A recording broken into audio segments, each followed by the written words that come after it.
created to have some fun together, sharing and singing.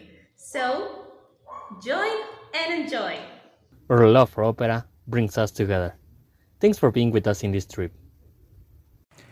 So, in today's episode, we're talking about one of the most desired arias by any tenor. Of course, we are referring to luccevan stelle in Opera Tosca by Maestro Puccini. But not only it is one of the most desired arias by every tenor, no matter what your specific tessitura as a tenor is, no matter whether you're a leggero, whether you're a lyrical tenor, a lirico spinto, or even a dramatic, you always want to sing it. Because as in all the arias in this season, you know that you're going to get a huge applause. Even if you do a lousy interpretation of it, you at the end will get an applause. And also, as it usually happens with all these arias, is that there is usually very little understanding on the side of the singer on what he's actually singing and saying, and even worse, what he's adding, and whether what he's adding makes sense with the style of the composer and with the content that you're actually singing. So I'm afraid I wish I could be more positive on this area, but unfortunately, as I have been reviewing it more deeply for in preparation for this program, my conclusions are even worse than when I first started. But let's get to the point. And of course, we are going to start saying, by now you should already know, well, this aria is so famous that, to be sincere again, nobody really cares if it is part of the Opera Tosca. For people who go for the quick solutions available on the internet, on Spotify, on the 10 greatest arias for the tenors, 20 greatest arias of the opera, the 20 must arias you must learn from the opera repertoire, and all those tops and must and all that stuff, that sensationalist verbiage that people like, it is always part of it. And that's why I was saying that maybe not many know, and if they know, nobody really cares if it is part of an opera as it is Tosca. But it is our obligation to talk about it because it really explains what we should be listening in the rendition of any singer of this aria. So let's see what we know. We know that Mario Cavaradossi is painter. Yes, he's a painter. Mario Cavaradossi is in fact painting a portrait at the church of San Andrea la Valle at the beginning of the opera, and that's when Angelotti will escape from prison and will start running away and hiding from Vitellio Scarpia, the chief of police of Rome. And that's where it all starts. And the reason why it is important to mention it is because this is what gives us the hint that even though he is a painter, he also, Mario Cavaradossi, of course, Mario is or has very solid political beliefs.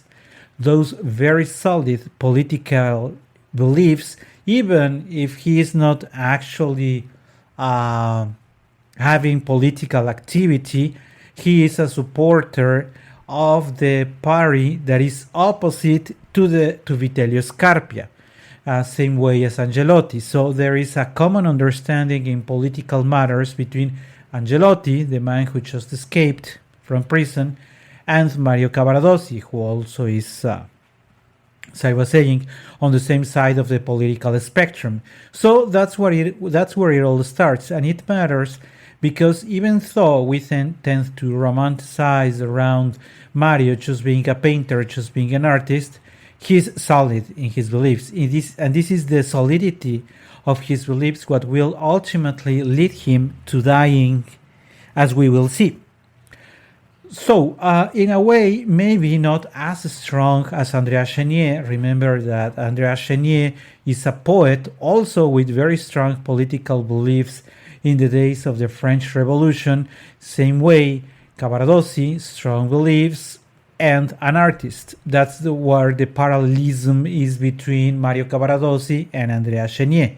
In a way, their two voices are similar because even though it is not explicitly said that it has to be a tenor, at least a lyrico spinto, truth is that a lyrical tenor will have a very, very hard time, a horrible time in trying to get through Tosca and doing it, if not well, at least fair.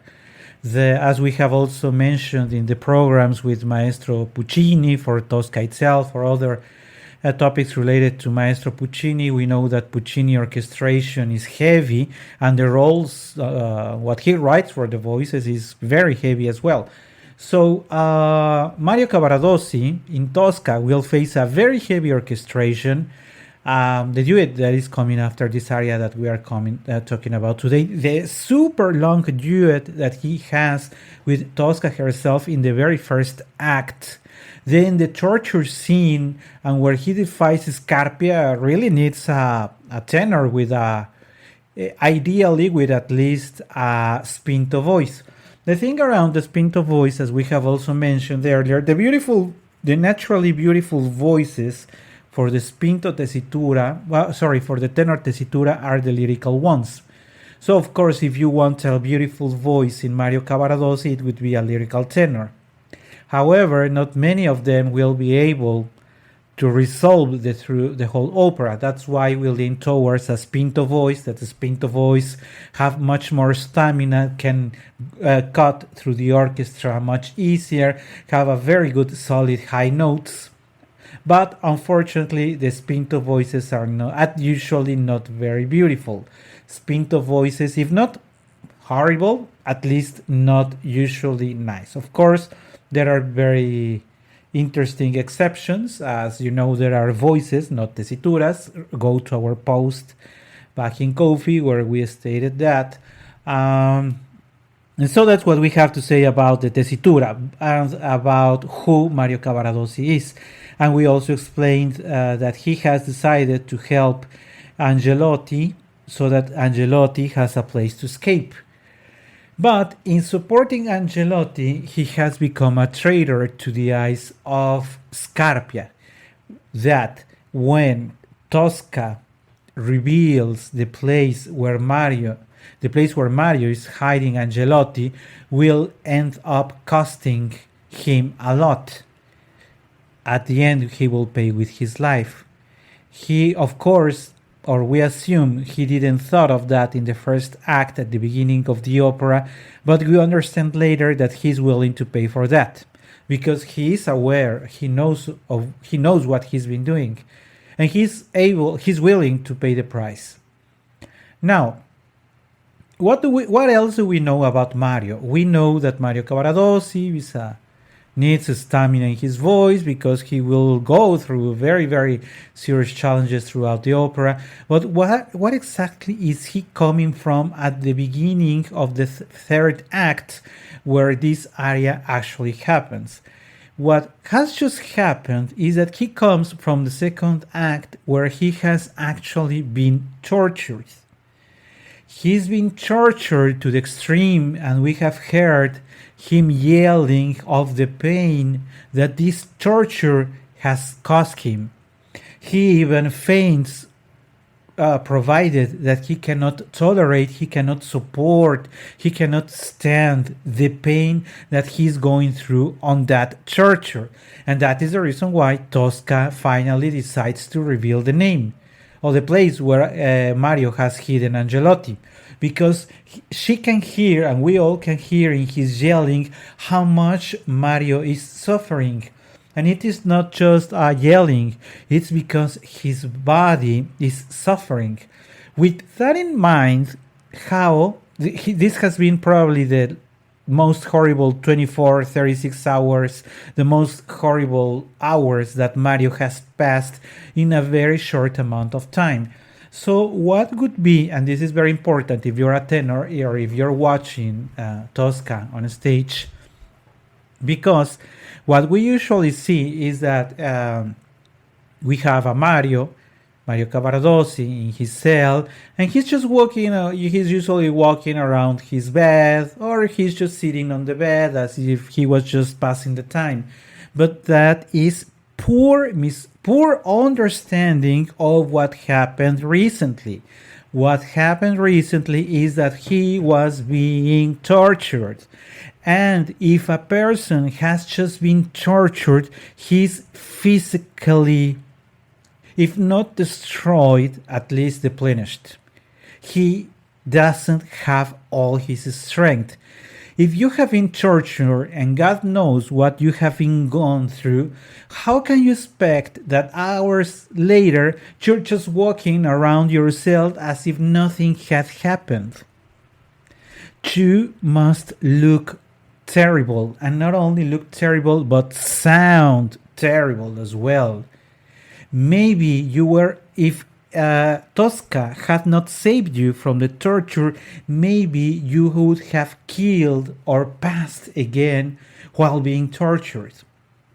Again, so how come that hours later you're just expecting to be as strong as anybody, and we're about to talk about the lyrics a bit, and if you're physically destroyed, if you know that you are about to die, what would be your state of mind? Physically, you don't have the strength, you don't have the stamina. Maybe internally you are proud because you fought for your political side in your own way, but certainly you would also be in distress because you are about to die. As a consequence, the voice with which you sing luccevan le stelle cannot be the powerful voice that we are going to about to discuss in detail, cannot be a powerful voice because your body has gone under severe damage. You have been physically mistreated, and you have a terrible anguish because you know you will be dying soon. You know that you will be executed, killed, hung.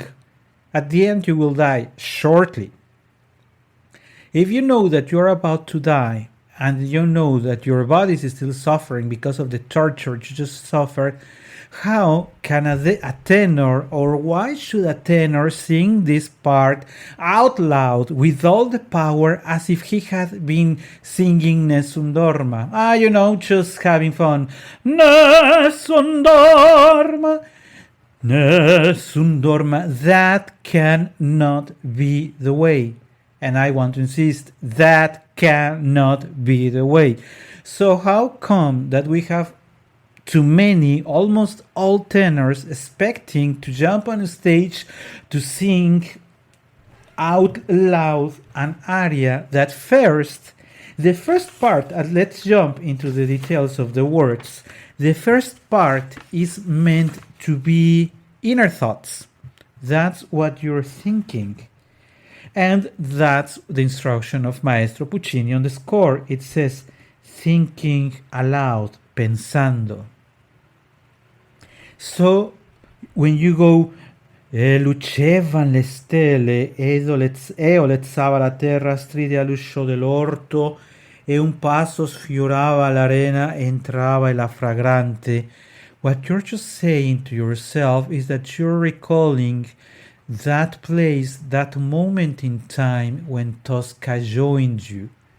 But you are thinking to yourself. When you are thinking to yourself, and Maestro Puccini does not write any ligatura at all for this, because Maestro Puccini knows that you're just thinking. E lucevan le stelle. So what I recall is that the stars were bright. The stars were so bright, telling us that it was at night. So it was at night, and I recall that the stars were bright in the sky, and a very faint, a very light perfume was in the air. If you have, and maybe you have, if you have been at night close to uh, to trees and plants, you know that there is usually a light odor in the air. That's what Mario is describing. So it was night. I was looking at how bright the stars were. I was smelling that beautiful light scent of the plants. And I heard a sound of the garden. In fact, it says orto, which does not really mean the garden, but let's say it's a much bigger than a garden. So I listened, and then as I watched the stars, I listened to this beautiful scent, perfume. I listened to this sound at the gate, at the door of the garden, and then I listened to the quiet steps crossing the place. That's what he is describing. Bright stars at night, a light scent of the plants, then a quiet or a sound breaking the silentness as the gate is opening, and then I listen to the steps crossing the place. And then I see her, entraba la fragrante, and then enters this fragrant creature. Of course, he is referring to Tosca. But these are thoughts. This is not overdoing, this is not exaggerating anything. E lucevan le stelle, e lucevan le stelle, e dolezzava la terra, stride all'uscio dell'orto, e un passo sfiorava l'arena, entrava la fragrante. So if you're singing this, it has to do, as I mentioned earlier, without overdoing anything. But let's go back to what our dear fellow tenor singers do. First, tenors like to exaggerate the first phrase of "E lucevan le stelle," and there is no need to do that. You're just telling that to yourself. E lucevan le stelle, e dolezzava la terra, stride all'uscio dell'orto,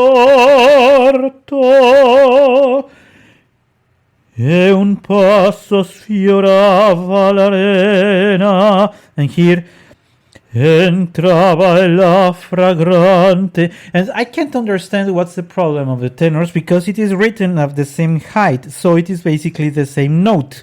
Entrava la fragrante. It is almost like parlato. Entrava la fragrante. No ligaturas, no need to do anything, but tenors like to do entrava la fragrante, fragrante, or exaggerate fragrante, or doing any kind of things, whatever comes to their minds, just to emphasize fragrante when there is no need to overdo anything in the word fragrante. Entrava la fragrante, entrava la fragrante. And then he describes mi cadea fra le braccia, still at the same height. Maybe the tenor could be allowed to think, how can I emphasize with good taste mi cadea fra le braccia?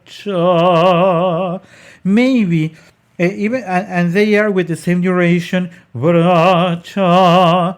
So if the tenor is willing to overdo braccia, at least he has to do it with nice taste, good taste. But what we usually find is braccia, exaggerating braccia, where braccia, as the same as fragrante, doesn't need to exaggerate anything.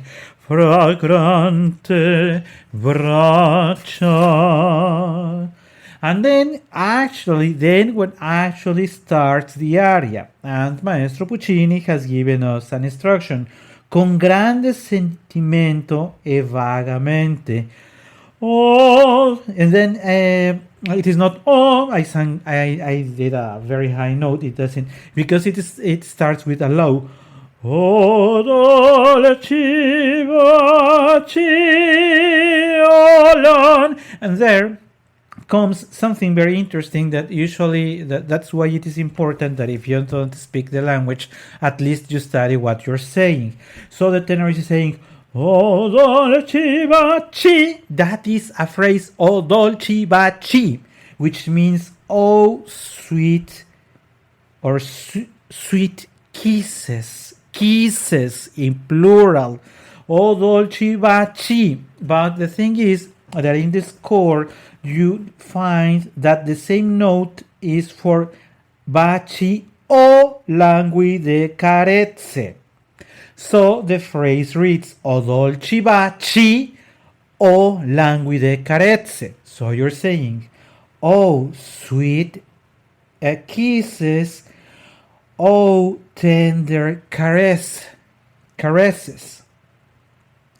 Two times you're saying, "Oh, o dolci baci o languide carezze."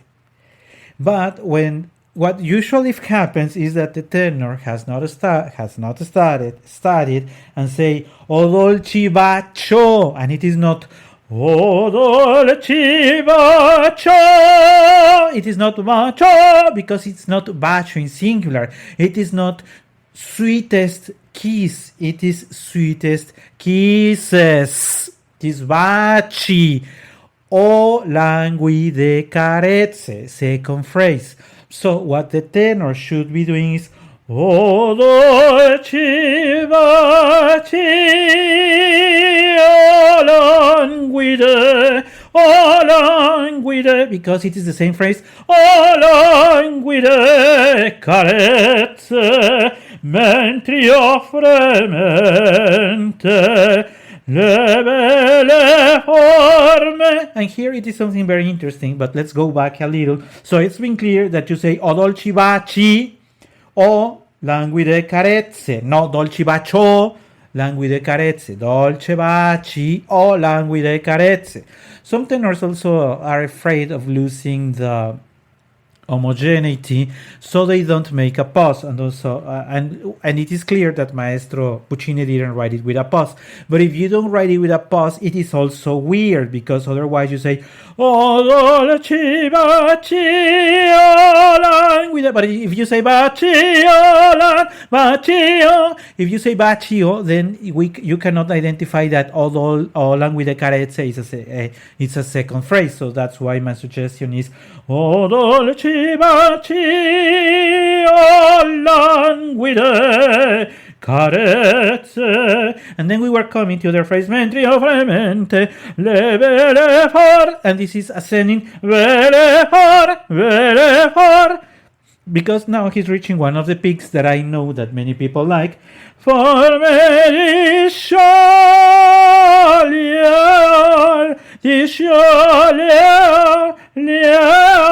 and this small ornament, this small effect that Maestro Puccini did, remember that we have mentioned also in the past, and I just said that this is better for a spinto voice, and the spinto voices, and even more dramatic voices, tend to be wider. Sometimes the voice, the peak and the lowest part of the wave of the sound of a spinto, moreover a dramatic tenor, is the distance that separates one semitone or semitone from another. And that's why this type of ornaments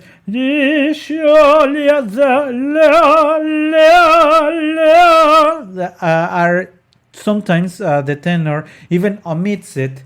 One thing, because it will not sound very clear, because the voice is so wide that is so difficult to perceive, or he will go the other way and try to exaggerate it in length, if not in height, at least in length or with volume, so that people can notice the effect, because otherwise it will simply go unnoticed. Disciolia,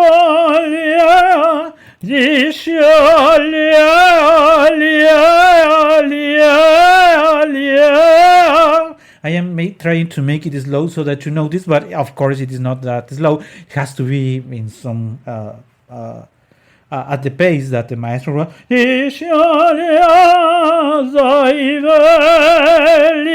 And by the way, there is a ligatura between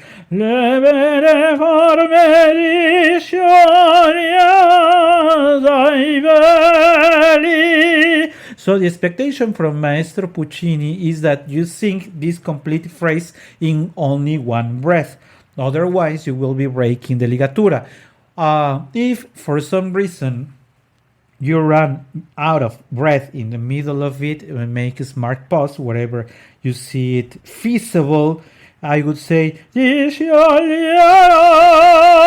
because after la, you can say Daiveli, and people will hardly notice if you have to make the position Daiveli. But of course, the most preferred way of doing it is doing it continuously.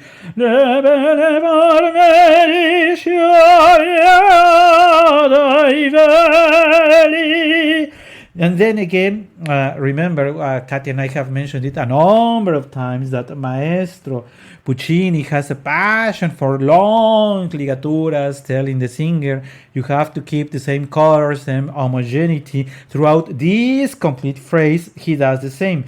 As it started in belle forme di sciolare dei belli, one ligatura, then you have another for svani per sempre il sogno mio d'amore. Again, try to make it, try to think of your poses, save your breath. But before we go to that, let's talk a little about the text, because for providing you the explanations on the phrases, I didn't mention what the text is actually about. So he starts saying, O dolce bacio languide caresse, so those sweetest kisses, and then those tender caresses.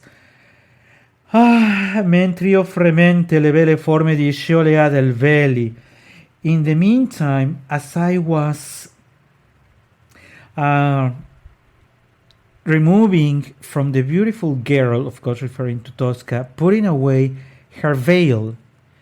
Mentrio fremente. Fremente is a very important expression here, because it's the sort of frenzy that we have when we have in our hands, when we are close to the person to love, and why not saying it to the person we desire. So with that passion, with that strength, he says, Mentrio fremente le belle forme di sciolea dal veli. So that veil that covered the very beautiful figure of Tosca, I put that away. Svanì per sempre il sogno mio d'amore. Remember that he's recalling that last time that he saw her. And then he says, oh, svanì per sempre il sogno mio d'amore. This dream of love, this thought, this thing that I thought I would have forever with her will never happen. It's been taken away from me. So this part, if the first is referring to this way of passion, and remember that you cannot sing everything with full stamina because your body is deplenished, and you are in anguish that you know that you're about to die, and you're recalling that last episode with your lovely Tosca, all that has to be perceived in your singing. And now that you have reached the part of Svanì per sempre il sogno mio d'amore, you are now more in anguish, because now you're telling people, hey, my dreams of love are disappearing forever. So Svanì per sempre il sogno mio. And then we have this effect as we have in Shlia. You have mio d'amore, non è pochita demonio. And then we have, I have mentioned that Maestro Puccini had put into one legatura Svanì per sempre il sogno mio d'amore, Lore fortita, expecting that you sing it homogeneously with the same clarity. But then, right after that, then after Lore fortita, and he says, e muoio disperato. There is no ligatura there. Maestro Puccini is expecting the singer to emphasize each of these syllables. E muoio disperato, Of course, remember that every time I try to provide an example, I somehow exaggerate the effect so that it can be noticed, because if you pay attention to the rendition of the tenors, they never say, it is never, disperato. It is, disperato.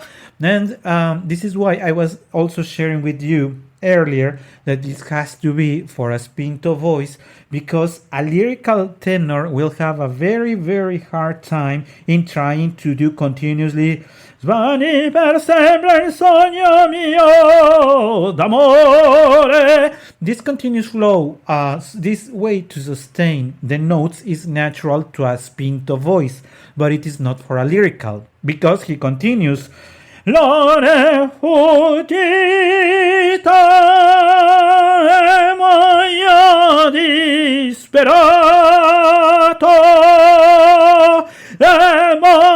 Again, is this emphasizing the same three, and it is exactly the same words, and again, it's exactly the same syllables. E muoio disperato. And then maybe I have to say two things here. One, I was trying to do it fast so that you notice how much the tenor has to sustain the notes. Svani per sempre il sogno mio d'amore, l'ore fondita, e muoio disperato, e non ho amato mai tanto la vita. If you pay attention to all this part, this is a lot. A lyrical voice usually cannot get away with it. And maybe at this point you can tell, well, Giuseppe Di Stefano did a creation of it. But of course, Di Stefano's voice, moreover, when he was in the 50s and in the early 60s, had such a voice that, of course, one of the best voices for this aria is Giuseppe Di Stefano. You may say, but Pavarotti sang it well, but recall that Luciano, despite having a lyrical voice, he had a very easy high notes. So that's why he could get away with it as well. But the exceptions of lyrical tenor singing this one are very few. A lyrical tenor with good high notes may do it, but he will not have enough stamina, because if we go back to disperato, what you're expecting is to listen to the voice of the tenor as solid and as continuous, without hesitation. Disperato. Imagine that you have a tenor that and you notice that he's running out of breath, or that his voice is vacillating. Disperato. If he goes disperato, then he breaks the drama, because he's running out of power. And you can easily, if your voice is too young, I would like to advise now that if you're a tenor earlier than 34, 35, do not sing it. You're only going to ruin your voice. This aria, this opera and this aria is meant for a mature tenor voice. If you're young, your voice is not solid enough, and you want to go for the disperato, and as I was telling you, the public is expecting the sperato, is expecting to listen to the complete power sound of the tenor voice, sperato, without hesitation, disperato. for the second time. And then immediately, because there is just a very small pause, then the people are expecting to listen to a solid voice going up,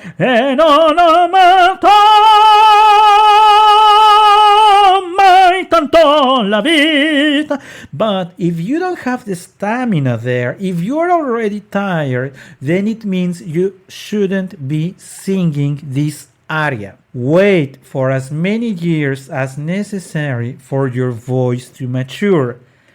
Otherwise, it will not be believable. The orchestra will eat your voice. Nobody will hear you, and you will end up ruining your voice. Now that we have clarified that we're expecting the tenor to go full volume without hesitation, without any problem,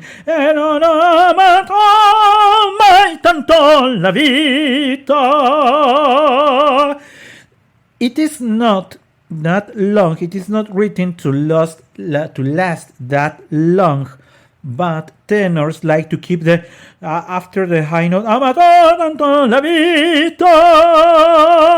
for much longer. Tanto la vita, and none of that is written. What is written after tanto la vita, that's what is written, like that. But of course you will say, hey guy, but something is missing. I mean, I heard the beautiful high note, tanto la vita. So that's why tenors, because everybody likes to get applause, keep the vita tanto la vita. Personally, I don't have a problem with extending the last notes or the last syllable, the last words. I don't have a problem with extending them when it makes sense. The problem is that if you don't understand the desperation of Mario Cavaradossi, who comes from torture, who is about to lose his life, who is just in his mind, the thing that he wants to take as the last memory is the love for Tosca. If you don't understand that, then the tenor, you will overdo, you will exaggerate, and there are so many tenors. Tanto la vita, doing something so horrible and doing horrible noises at the end just to add drama, to make it believable. La vita, and even guttural sounds that are not really required. I mean, if you have been following the complete drama, everything is a natural conclusion of what you are singing. If you have done it well,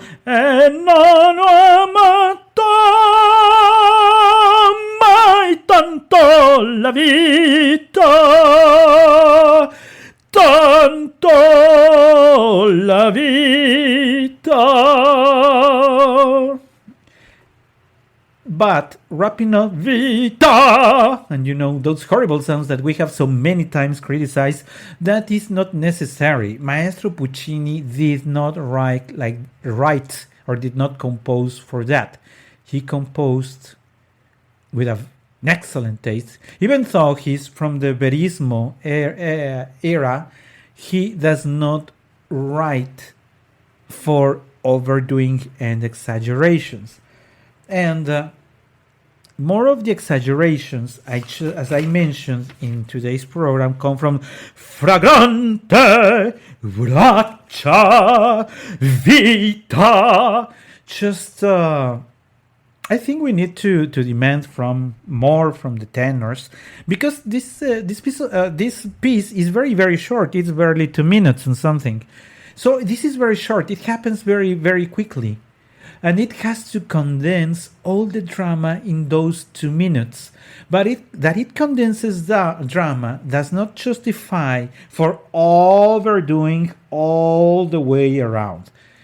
Same happens with other arias in the same opera, Tosca, that the singer thinks that without being required to to exaggerate, to provide guttural sounds just for the sake of drama is justified, and it is not.